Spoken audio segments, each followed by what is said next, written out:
Hey, welcome back to the pod. Today, I have a cool conversation with Behdad Jamshidi, who goes by B. And B is the founder of CJAM Marketing. And in the past 4 years, he has met and assessed over 700, that's a lot, 700 marketing agencies and vetted them down to a lean 90 preferred partners across all marketing. He partners with them and connects them with the right clients and helps people connect with the right agencies. So he is an agency matchmaker. He's been featured in MarketWatch, Bloomberg, National Post, and Financial Post. And he has a unique background in marketing, engineering, and strategy. And he's able to become a conduit between business owners and the marketing teams they need. And B is on a mission to inspire growth through radical transparency. And in our conversation today, Beat is transparent, and we talk a lot about his why, his work, why he started the work, as well as breaking down his competitive advantage and why that matters to you, so that you can also look into your own business, into the work that you're doing, and how are you competing in the marketplace, what makes you different, and how do you stand out. Hope you enjoyed this conversation with B. We'll go from here. B, welcome to the pod. Thanks for having me. It's pretty interesting to see the journey and understand the business model of different service providers, consultants, and pretty much connectors. And I'm pretty curious to understand and unravel what led you here after interviewing over 700 agencies at this point. Why start that? Why go on that journey? And what initiated that from the beginning? Man, that's such a big question right off the bat, like, because it goes into the why. But I mean, I guess understanding my background and how I got here makes a lot of sense. So I used to be an engineer. I still am in the brain, but not for vocation. So I used to work for a company very similar to like Verizon in the States, but it's called TELUS in Canada. I used to do a lot of like business engineering consulting. So I'd be working with businesses anywhere from 50 to 1,000 type employees space on the B2B side of things, talking like C-level execs, IT, understanding what's going on in business and building out roadmaps, like technology roadmaps. And so that's where I built a lot of my like business consulting, sales, leadership, and technology experience. And then I basically took that skill set and moved it over to marketing. And in the marketing world, I was basically building out websites, doing Google ads, doing SEO initially. Honestly, I did not like doing 80-hour websites on the weekend. It was not fun at all. And so I started looking for partners to work with. And as I did that, I found out that most marketing agencies didn't understand business and most business people didn't understand marketing. So you're sitting in on a meeting and you're listening in and you're like, oh, this agency doesn't actually know what business questions to ask and to truly understand the goals. And also, why are they picking up work that is not their core competency? And so it just like really annoyed me. And so I thought, interesting, what if I was basically able to build out a partner network of people that I trust? I'll talk to businesses and the match them with the right partners, which kind of led me down this whole path of meeting different agencies, realizing there's gaps in their knowledge, and then there's gaps in the niches that they serve. There's gaps in the services that they serve. Fast forward 5 years, I've talked to over 706 agencies to build out my partner network of about 90 plus that I refer work to right now. And that's constantly just evolving. That's a lot of conversations. And I'm pretty sure that as you dive into talking to agencies, you're understanding their business model, their competencies, where they lack, where they don't lack, and your conversion, it's less than 10%. I'm not going to do the math up here. I'm not an engineer by trade and I don't have a calculator up here. But so when you're looking to create a partner, preferred partner, and you're looking for that, person that you can trust and say, hey, I can send you work because one, is a reputation on your name. Two, that they can get the work done. And three, the end client will be happy.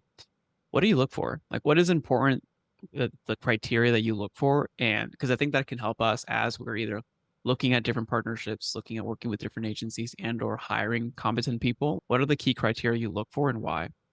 Yeah, there's so many criteria I look for. And there's some like key red flags that I typically look for. So I'll share some of them that make sense. Typically when I'm talking to an agency or an agency owner, one, I'm actually looking for passion. Like I'm looking for someone that actually really enjoys what they're doing and they actually enjoy running an agency, because running an agency is extremely hard. I don't think people understand how difficult it is. And so it takes a certain type of person that truly has a passion for it. And so you can kind of tell when you talk to enough who really likes what they're doing and who doesn't. The other aspect is just like understanding, for example, like one of my criteria is to figure out how fast an agency wants to grow. And so most people don't even think about asking that question. But like when you start hearing like, oh, we're looking to grow to get to 100% this year, 100% next year. And by 2 years, like you can tell that they're on the path where they just want to sell. And so you end up like with an agency that's either churn and burn or just growing so fast, they can't hold on to the reins of the agency. So things slip up. And so you want to watch out for that kind of stuff. And then the other things that I watch out for example, size of agencies, because that tells you a lot about what they can do and how many services they can provide and what they can do well. And so, for example, an agency that's 5 or 10 people can only manage so many services. And also there's a risk inherently involved there, because if you lose one person, you're likely losing a whole service department. And Hmm. so it's really important to understand like the inner workings of an agency. And so you start categorizing them from 5 to 10 type people. It can even go down to 3. And then you got the agencies that are between like 15 and 20. And then at 20, there's usually like a break point. Hmm. Usually agencies break at 20 people because one, the founder has to pull themselves out of the business and then have the processes and systems in place to basically get to that next level of growth. And then it happens again at 50 because you have to have such a strong culture to be able to expand past that. 50 is a big milestone. Yeah. Anyway, to answer your question, there's a lot of little things. I'm just like sharing a couple of them that I look for when I'm vetting an agency to figure out where they are, where they're at. And then you start diving into their work and being like, okay, well, you said you do these services really well. Most agencies only do 1 to 3 things really well. And so you have to find out what those 1 to 3 things are. And I can't tell you the number of calls I've been on when an agency says, oh yeah, we do this and this, and there's like 9 things on the screen. And I go, guys, listen, like, We're a full stop shop. yeah, you're not a full stop shop. Tell me what you really do well. And they go, okay, we don't tell our customers this. That's literally a quotation. We don't tell our customers this, but these are the 3 things we do well. These are the things that we're building out and doing on the side of our table. And you're like, so. Interesting. What differentiates the approach that you take from, let's say, a Clutch or any other vetting service that does something similar? Yeah, I'm afraid about talking about platforms in general, just because I don't want to ever get called out on it. But let's just say any like different types of platforms can be rigged, and they also pay in the back end. It's a game. It's a game. Like, that it's a game. Yeah. Even like Amazon bestsellers or Wall Street Journal bestsellers, like, it's all a game. That's exactly it. And so for me, it's my name's on the line. I'm talking to customers. And if things don't go well, customers are coming back to me. And so I run my business like super transparently, where I say, hey, I've used this agency 9 times, and this is what I've seen. Or I haven't used this agency, but they've gone through my whole vetting system. And so they're going to be better off than what you're going to find by yourself. What makes it like, so, I mean, you're competing on the value proposition that you're actually talking to people and you're validating them yourself. Like, where else are you competing? Because right now this is like a consulting model, right? So it's like a high pay fee structure, placement structure, and then I'm not sure if there's a recur thing or it's a one-time thing. The consulting side is super cheap. If a business is using me, it's almost a little bit laughable sometimes, but that's okay. Because I don't charge as much as you think a consultant would charge. Yeah. But I save people an insane amount of money because they don't have to go churning through agencies every 3 to 6 months to try to find someone that's and good. The time. I think that's the key value part. My question though was leading towards, what else are you competing on? Are you competing on the actual product output of I get an agency matched and less back and forth and less headache for me as a consumer or as a buyer? Or is there something else on the back end competing on the invisible? Is it the business model, the way that you work with clients? I'm just curious to understand that. And I think that's helpful. If you don't have to share it here on the pod, but I think it's helpful because for listeners, as you're working in the marketplace that you're positioning, either you are competing on something that's obvious or you're competing on the invisible. The invisible is the business model, the delivery service, how the customer experience is, and it can also be the finances. Yeah. So it's definitely the invisible aspect, because people don't realize how much like a connector really helps until they actually use one. So like you said, one is time. Yep. So for example, it takes typically a business 3 to 5 tries to find an agency they want to work with, right? So if you can imagine 3 to 5 times bringing a partner in, onboarding them, paying them, running stuff, and then redoing it, like you could take up to 2 years to find someone that's actually good. And that's just one agency. And most businesses actually need 3 or 4 different agencies. And so you can start calculating how that like compounds for cost and time very quickly. The other aspect is most businesses don't actually know what they need. Someone will come into me and say, I need SEO. And I go, actually, no, you don't. Like, you are a $10 million business and you have no business strategy in place currently today. And so adding SEO is just adding another leg, but have you actually thought about how this all plays into the bigger picture of your marketing and what kind of goals you're trying to hit, your KPIs? And a lot of the time, the answer is no, I don't have a marketing strategy. And so I'll actually input like a fractional CMO, get a fractional CMO to build out a proper strategy and then feed them the agency that makes sense. And so now that's the level of, that's like when you're trying to actually start scaling, right? It's like a mentorship almost approach. Yeah. Yeah. Okay. So that's some of the hidden stuff. The other thing is I have seen every single type of agency at this point, and people charge different amounts. And I'm not like if someone's telling me they charge $10,000 for a landing page, I'm like, show me It's why. ridiculous. Because I have another guy that charges $2,000 for a landing page, and my customers are happy with them, and they're going to keep using them, and it's helping my customer's business grow because the cost isn't super high. Like I'm like, it's very hard for people to be able to see if something actually is worth the value unless you've seen enough of it to know what is like bottom end, what is midpoint, and what is high point. And I find a lot of like really cool value partners that don't know their worth yet, but I know their Hmm. worth because I've talked and I know other agencies in my network that are charging more than them, but I can use these agencies to help certain businesses grow to a certain point and then help pass them off to the next agency. You're talking about value-based pricing versus just objective. Here's what the cost is. I mean, we can all get a landing page for $120 on Fiverr or something like that. Like it's Yeah. not that big of a secret. I'm curious on your end, what are some of the unique competitive advantages agencies using right now? Are they using different types of pricing models, hiring models, fulfillment models? You talked to over 700. What's unique in some of the agencies you've seen execute today? None of it, when I say it, is going to feel unique because it's just going to be out there. But there's agencies that really do focus on building out funnels, for example. Like they're like, hey, we're the agency that will take care of your landing page, your CRO, your PPC, and email. If we don't take care of all four of those things, we're not touching it.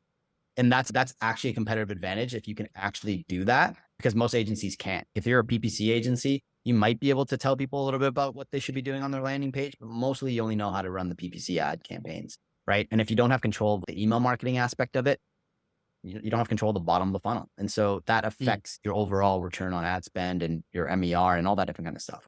That's one. There's people that keep trying to use different pricing models, and all the pricing models have always been tried. It just depends on matching like what kind of customer you want to the pricing model, right? Some people like to do like a rev share, right? So they'll have a base retainer plus rev share, and it just matches with a different customer better.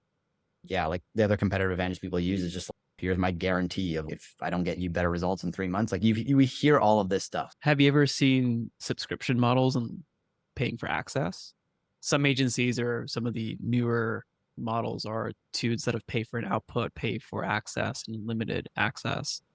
And it's an interesting model. And it's like a subscription versus a retainer versus, well, it's a retainer, but it's not like a set number of hours. What is it based on then? It's based on deliverables. But isn't that what a retainer is?